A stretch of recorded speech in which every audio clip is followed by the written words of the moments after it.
नमस्ते दोस्तों, कैसे हैं आप सभी? आप सभी का स्वागत है एक और नए वीडियो में। और इस वीडियो में हम लोग देखने वाले हैं कक्षा 10 के गणित के प्रश्नावली 8.3 में जो भी प्रश्न दिए हुए हैं उसमें से प्रश्न संख्या 1 के हल को। इससे पहले हम लोगों ने प्रश्नावली 8.1 और 8.2 में जो भी प्रश्न दिए हुए हैं उन सभी प्रश्नों को एक एक करके पढ़ के समझाया है कि प्रश्न क्या कह रहे हैं और उन्हें अच्छे तरीके से हल किया है। और उन सभी प्रश्नों के पीडीएफ लिंक भी मैंने आपको डिस्क्रिप्शन में उपलब्ध करा दिया है। तो यदि उन प्रश्नों में कोई अभी आपको दिक्कत होता है तो उनके लिंक आपको डिस्क्रिप्शन में मिल जाएंगे या चैनल पे भी जाके आप सर्च करके देख सकते हैं। उसी प्रकार से इस प्रश्नावली में जो प्रश्न दिए हुए हैं उन सभी को एक एक करके पढ़ के हम समझेंगे और अच्छे तरीके से हल करेंगे और इस प्रकार से हल करेंगे ताकि इस प्रकार के प्रश्न यदि आपको भविष्य में भी प्राप्त होते हैं तो आप उन्हें आसानी से हल कर पाएंगे। यहाँ पे प्रश्न संख्या 1 क्या कहता है, चलिए इसको पढ़ के समझते हैं फिर इसे हल करेंगे।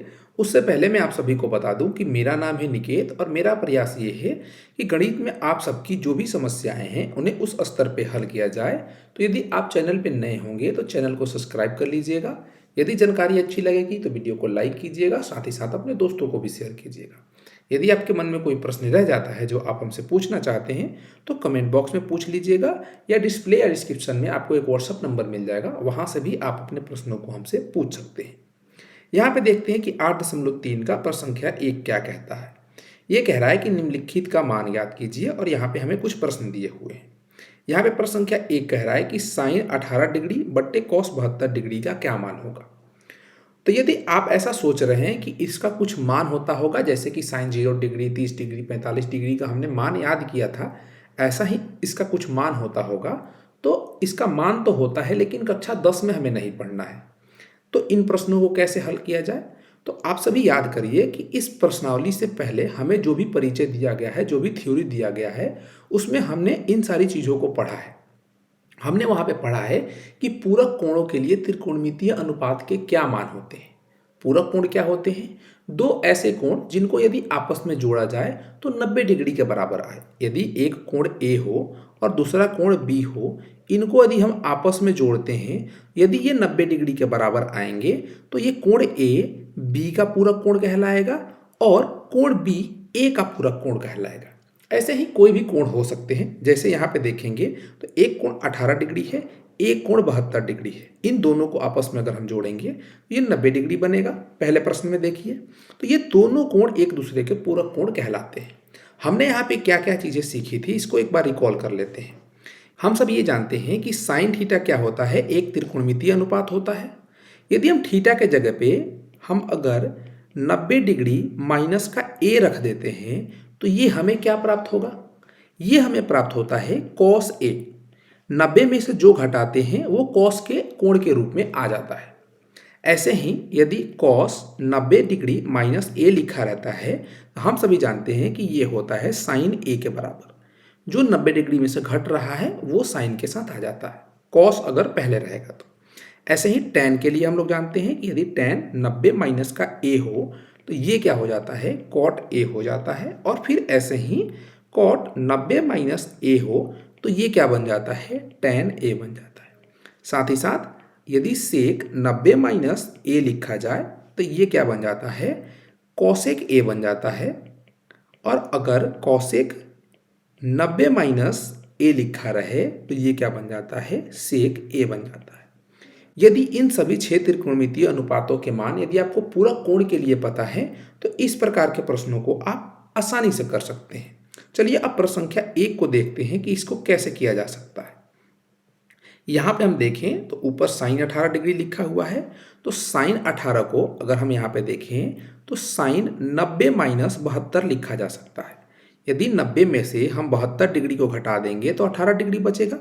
तो इस 18 को हम ऐसे नहीं लिख सकते हैं क्या कि साइन 90 माइनस का 72 और नीचे जो कॉस है इसको ऐसे ही रहने देते हैं, किसी एक को चेंज करते हैं। अब यहाँ पे देखिए हमने अभी अभी देखा या पीछे भी हमें याद है कि यदि साइन 90 माइनस 72 होगा, जो घट रहा होगा वो कॉस के साथ आ जाएगा। तो ये क्या बन जाएगा, कॉस 72, नीचे क्या है कॉस 72। ये दोनों आपस में बराबर हैं, कट जाएंगे, हमें आंसर क्या प्राप्त होगा, 1 के बराबर प्राप्त होगा और इसका आंसर 1 आ गया। ऐसे ही कुछ भी प्रश्न दे दिया जाए अगर पूरक कोण का होगा आसानी से किया जा सकता है। जैसे प्रश्न संख्या 2 की बात करते हैं। यहाँ पे देखिए tan 26 डिग्री दिया हुआ है, नीचे cot 64 डिग्री दिया हुआ है। चाहे तो आप tan को cot में बदल दीजिए या cot को tan में बदल दीजिए। हम यहाँ पे क्या कर रहे हैं कि हम cot को tan में बदलते हैं। ऊपर tan 26 डिग्री लिखा हुआ है, इसको ऐसे ही रहने देते हैं और नीचे cot 64 डिग्री लिखा हुआ है। तो क्या 64 को हम 90 माइनस 26 नहीं लिख सकते हैं क्या?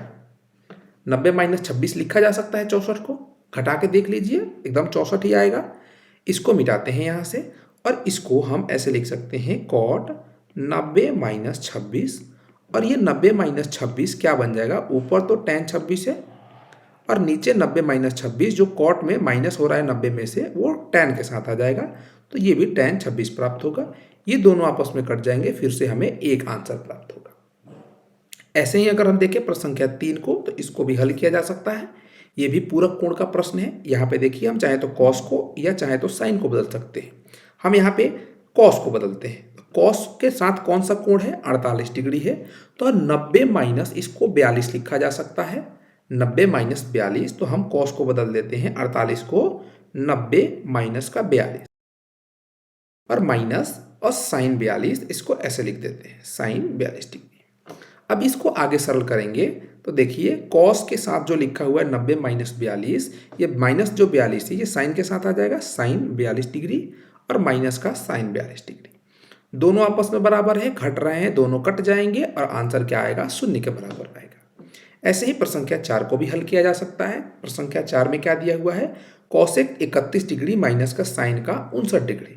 तो हम यहाँ पे cosec को cosec ही रहने देते हैं, cosec 31 डिग्री, चाहे तो बदल सकते हैं sec में, माइनस का sec 59 को हम लिख सकते हैं 90 माइनस का 31 और ये sec क्या बदल जाएगा? ये sec cosec में बदल जाएगा, cosec 31 डिग्री और पहले से ही cosec 31 डिग्री यहाँ पे लिखा हुआ है, दोनों आपस में बराबर हैं, कट जाएंगे, आंसर हमारा क्या आएगा? 0 आएगा। यहाँ पे ध्यान देने वाली बात यह है कि जब हम प्रश्नों को हल करेंगे तो इसके साथ जो सर्वसमीका का हम प्रयोग कर रहे हैं, जैसे कि यहाँ पे हम प्रयोग कर रहे हैं कि sin 90 माइनस a किसके बराबर है? cos a के बराबर। तो इसको हम कि चूंकि sin 90 minus a cos a के बराबर होता है, इसलिए cos 72 डिग्री के बराबर हो जाएगा और cos 72 बट्टा cos 72 1 के बराबर आ जाएगा। और इसी प्रकार से सभी प्रश्नों के साथ ऐसे ही लिखना पड़ेगा जिसका हम प्रयोग करेंगे। ठीक है, तो आशा करता हूं कि प्रश्न संख्या 1 आप सभी को समझ में आया होगा कि किस प्रकार से इन प्रश्नों को हल करना है। यदि हमें ये 6 त्रिकोणमितीय अनुपात पूरक कोण के लिए पता है, याद है, तो इन प्रश्नों को आसानी से हल किया जा सकता है। चलिए इस वीडियो में बस इतना ही, फिर मिलते हैं किसी और वीडियो में। तब तक के लिए पढ़ते रहिए, मजे करते रहिए। जय हिंद।